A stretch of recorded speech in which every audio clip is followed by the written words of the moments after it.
peut-être pour revenir brièvement sur samedi avec un petit peu plus de recul. C'est vrai que c'était une victoire très large, avec aussi des faits de jeu.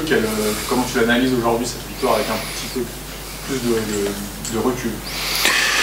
Ouais, je maintiens ce qui vient d'être dit, à savoir c'est une large victoire, mais comme c'est Arsène Wenger qui disait toujours quand il y a un gros écart au niveau du score, c'est qu'il s'est toujours passé quelque chose de particulier. Et franchement, entre le match qu'on fait là et le match qu'on fait contre Bastia, dans le contenu, il n'y a pas beaucoup de choses qui diffèrent, sauf que on a marqué pratiquement sur notre première occasion en première mi-temps, alors que après, contre Bastia à domicile, au bout de 3, on était toujours avec 0 but marqué. On a eu cette réussite aussi qu'il fallait quand Guingamp a poussé, parce qu'on a été sauvé par la transversale et par les poteaux.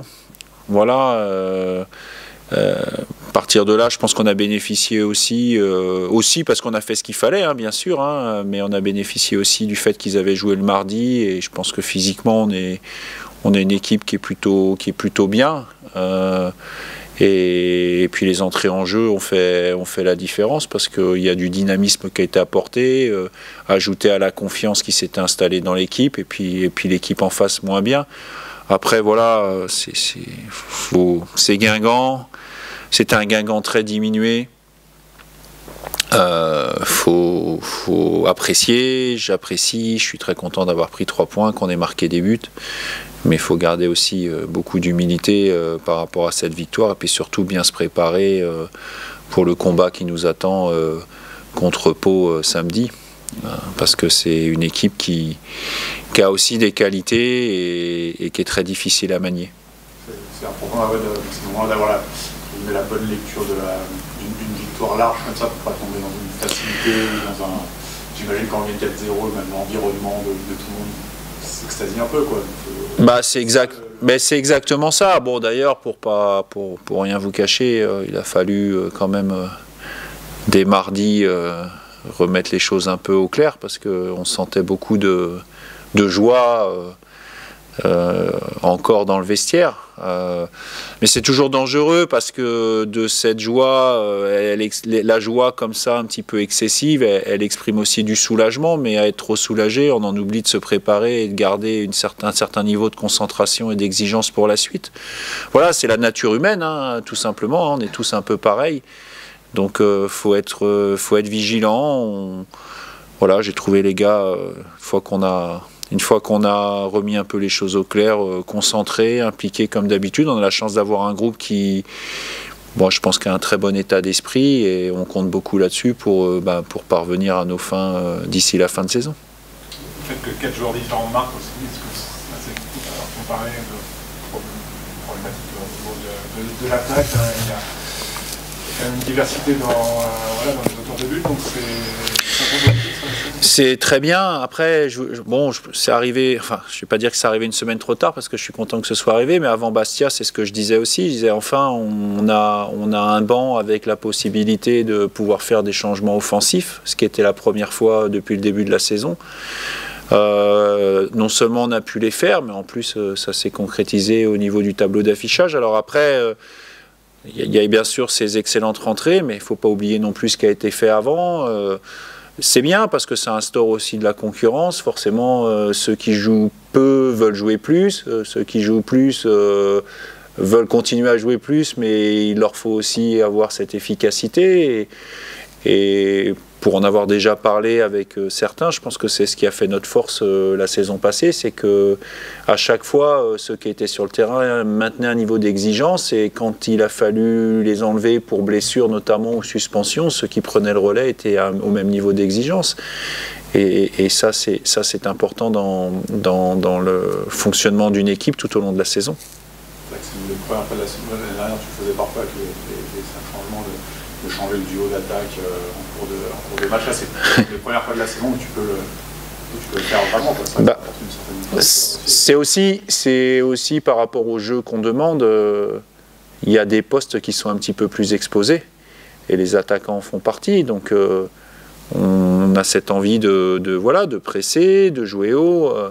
demander à des attaquants de faire ça 90 minutes et en plus d'être efficace, ben, c'est toujours un peu compliqué. Donc forcément, on savait que c'était une position, c'est aussi pour ça qu'on a cherché à améliorer au niveau offensif et avoir un certain nombre de joueurs, parce qu'on sait très bien qu'entre les blessures, les suspensions et l'exigence qu'on demande dans la récupération du ballon, ben, à un moment donné, on a besoin de prendre des relais, à la fois en cours de match, mais en cours de saison aussi. L'équipe de Pau, tu t'attends un petit peu à quoi? C'est une équipe qui finalement perd peu depuis quelques temps. C'est parti sans doute de votre championnat. Ouais, c'est une équipe qui est à un point derrière aujourd'hui. On a cette opportunité en les battant de faire un écart sur eux. Voilà, ça c'est factuel, hein, parce que c'est le prochain match. Eux, forcément, ils se disent, ben, nous, on a la possibilité de repasser devant Annecy et donc d'avoir une équipe de plus derrière nous. Voilà, on est dans le même championnat aujourd'hui parce qu'on a à peu près le même nombre de points. On a des budgets qui sont proches. Voilà, la seule différence, c'est qu'eux, ils en sont quand même à leur deuxième ou troisième saison, je crois que c'est la deuxième, pardon. Enfin, peu importe, mais en tout cas, ils en ont beaucoup, ils ont une expérience plus importante que la nôtre. C'est une équipe avec des joueurs qui connaissent le niveau, un coach qui connaît très très bien le niveau. Donc voilà, c'est dur à jouer, c'est bien organisé, il y a quelques joueurs avec du potentiel aussi, des attaquants qu'on connaît bien, certains pour les avoir observés, d'autres pour avoir joué contre eux l'année dernière comme Baswamina. Donc c'est une équipe dangereuse, difficile à manier, et voilà, ça va être encore un match compliqué, mais à nous de nous préparer et d'être prêts pour le combat qui nous attend. Après Bastia, tu disais qu'on a plus le droit de perdre 2 points à domicile. Là, c'est le retour au Parc des Sports, forcément, l'objectif c'est de ramener au moins. Oui. Mais je l'avais dit avant Bastia aussi, donc ça n'avait pas forcément fonctionné. Oui, je pense qu'à domicile, c'est important de ne pas perdre. Il faut tout faire pour gagner, mais c'est important de ne pas perdre. Voilà, j'ai des expériences qui me montrent, une fois qu'on fait le compte à la fin de saison, des points qui manquent parfois pour un objectif. On s'aperçoit que même un nul à domicile, les fois où on a perdu, ça permettait d'atteindre l'objectif. C'est pour ça que je dis à domicile, bien sûr, on est toujours même un peu déçu quand on fait un match nul, parce qu'on a envie de faire plaisir à son public, on a envie de se rassurer à domicile, on a des repères, voilà, il y a plein de raisons qui font qu'on veut gagner à domicile. Mais souvent, en fin de saison, les points qui manquent, c'est les points c'est les défaites qui, si elles s'étaient transformées, ne serait-ce qu'en match nul, aurait permis d'atteindre l'objectif. Et pour beaucoup d'équipes, c'est comme ça. Donc c'est important, quand on sent qu'on ne peut pas le gagner, on l'avait bien fait contre Grenoble d'ailleurs. À un moment donné, on a eu notre chance et puis on a senti que voilà, on avait peut-être laissé passer notre chance, mais on est resté solide, on a pris 1 point. Bon, on aurait préféré en prendre 3, mais au moins on fait avancer le compteur. Et je pense que voilà, c'est vraiment important de se mettre ça dans la tête et vraiment de jouer dans cet état d'esprit-là contre Pau et les matchs qui vont arriver après. Pour revenir à Pau, c'est Henri Sévet qui a marqué plusieurs francs directs. Est-ce que justement ça rentre un petit peu en compte? Alors après, c'est toujours délicat de dire qu'il faut faire des fautes dans des zones dangereuses, mais comment on gère ça dans l'approche du match? On ne peut pas s'empêcher de mettre de l'intensité et tout ça. Et le risque de faire des fautes. C'est toujours délicat. Tu les préviens là-dessus? Oui, bien sûr. Tous les joueurs adverses qui ont marqué, on va dire, il y a Thomas Fedrigo, notre entraîneur des gardiens, qui donne les informations à Flo Escalès, puisque c'est lui qui joue en ce moment. Donc forcément, sur les coups de pied arrêtés, je veux dire, ils ont les informations. Après, quand un coup franc est bien tiré, il est bien tiré. Hein. Je veux dire, il n'y a pas que nous qui faisons ça. Donc Sévet, il a réussi à marquer des coups francs. Je pense que les gardiens en face, ils étaient déjà au courant qu'ils savaient les tirer. Bien sûr, il y a des caractéristiques comme ça qu'il faut connaître. Après, moi, quand j'étais joueur, c'était les choses qui m'énervaient un peu quand on disait « Ah oui, il ne faut pas dégager le ballon dans l'axe » ou « il ne faut pas faire de faute dans certaines zones ». Mais des fois, on fait ce qu'on peut. Hein. Ouais. des fois on fait ce qu'on peut, donc oui, si on peut éviter, mais si on peut jouer aussi 95 minutes dans le camp adverse, c'est mieux aussi. Bon, voilà, les joueurs sont prévenus, c'est pas parce qu'on le sait qu'on va forcément bien le faire. C'est une arme qu'il faut prendre en compte. Et puis, sachant que nous aussi, on a des choses à faire valoir et des choses dont Pau doit tenir compte pour nous empêcher aussi d'être dangereux. Ces armes-là face à Pau, toujours mettre de l'intensité dans ce qu'on fait. Voilà. Puis je pense que c'est important pour nous comme pour beaucoup d'équipes, hein, c'est des stats. Hein, quand vous ouvrez le score, quand vous ouvrez le score 7 fois sur 10, vous gagnez.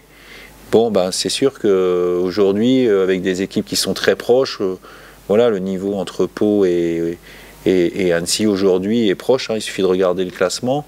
Bon, ben, le fait d'ouvrir le score, c'est forcément un avantage. Donc, maintenant, une fois qu'on a dit ça, si on est mené, il ne faut pas non plus que ça mette le moral en berne de tout le monde. Il ne faut pas que ça fasse douter. Une fois qu'on a mené au score, il ne faut pas se relâcher non plus. Enfin, je veux dire, aujourd'hui, un match, il y a différentes étapes dans un match par lesquelles il faut passer.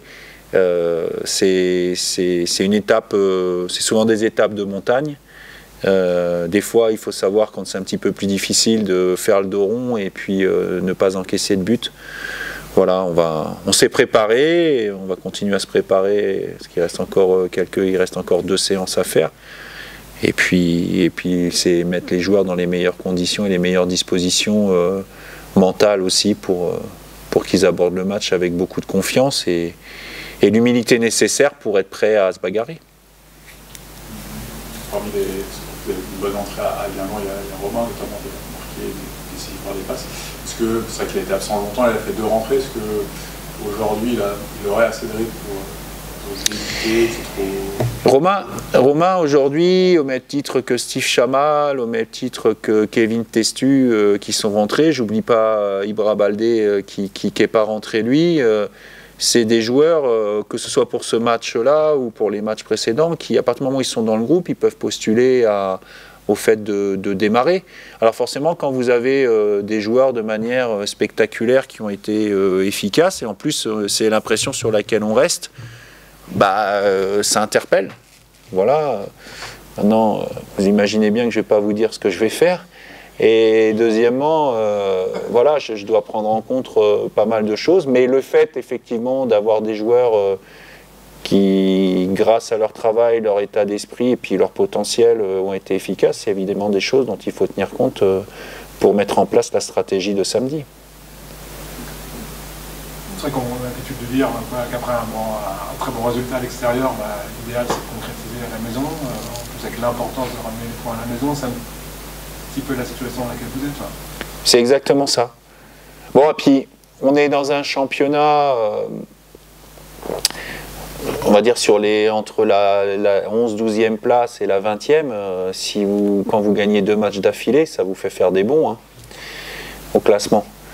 Bon, voilà, on va tout faire pour gagner. Bon, après, voilà, on a 12, j'espère avoir 15 samedi soir, mais pour autant, une fois que j'en aurai 15, on sera encore, à mon avis, à 10 victoires d'un maintien possible. Donc il en faudra en prendre des points encore. Hein. Voilà, ce ne sera pas fait. Donc, voilà, on est... Ce qu'il y a de bien... L'autre jour, j'ai un ancien... coéquipier avec qui j'ai joué à Nantes, qui me disait ça. Il me dit, ce qu'il y a de bien, c'est qu'après 3 défaites sur les 3 premiers matchs, tu t'es vite remis dans la bagarre. Et c'est ça qui était important aussi, parce que bon, mine de rien, on avait 0 points au bout de 3 matchs, il y aurait pu y avoir des écarts. Je regardais hier le match de National, et forcément, à la fin du match que j'étais en train de regarder, j'ai regardé Red Star Bourg-en-Bresse. À la fin du match, j'ai regardé le classement. Bon, bah, quand au bout de 10-11 journées, vous avez déjà 7-8 points de retard sur le premier non relégable, je dis pas, c'est pas fini, hein, tout espoir est encore permis, mais c'est vrai que ça peut mettre le doute. Et nous, on a eu cette force-là, c'est qu'après 3 défaites d'affilée pour commencer, on a été capable de se remettre dans la bagarre. Et on sait qu'on va être dans la bagarre. Donc c'est bien si on prend un petit peu d'écart, parce que par exemple là aujourd'hui on a 4 points d'avance sur Nîmes ou Niort, bon bah on respire un peu, mais on sait très bien que c'est pas fini pour autant. Si je peux avoir 4 ou un peu plus d'avance samedi soir, et ben je prendrai avec plaisir, et puis on se préparera pour le match d'après à Bordeaux. Est-ce que c'est ça finalement qui fait plus un peu soulagement quoi, après la victoire de Lens, c'est d'avoir justement fait, pour la première fois vous avez plus d'une victoire d'avance sur certaines équipes qui sont dans la zone rouge, quoi. Ça fait très long et tout. Un petit break, on va dire. Comme vous le savez, c'est plus le nombre de points que le classement qui m'intéresse, même si les deux sont liés. Mais je vais pas dire que ça me dérange. Je suis plutôt content d'avoir ça. Maintenant, c'est nettement insuffisant pour pouvoir se dire que c'est un matelas confortable. Ce n'en est pas un. C'est un point à un moment donné du championnat et à un moment donné très tôt dans le championnat, hein, puisque on n'a pas fait, on approche du tiers petit à petit, mais on n'a pas fait encore un tiers. Et quand on sait qu'en général le Money Time c'est le dernier tiers, voire un peu moins, et qu'il y a beaucoup de choses qui se jouent là, on voit tout le chemin qui reste à parcourir.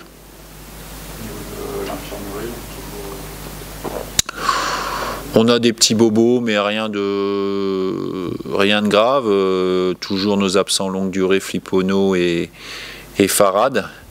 Voilà, pour l'instant. Et c'est bien. Je pense que c'est aussi ce qui crée une sorte de dynamisme dans le groupe, c'est que tout le monde est là, tout le monde s'entraîne et ça crée une émulation, donc c'est bien.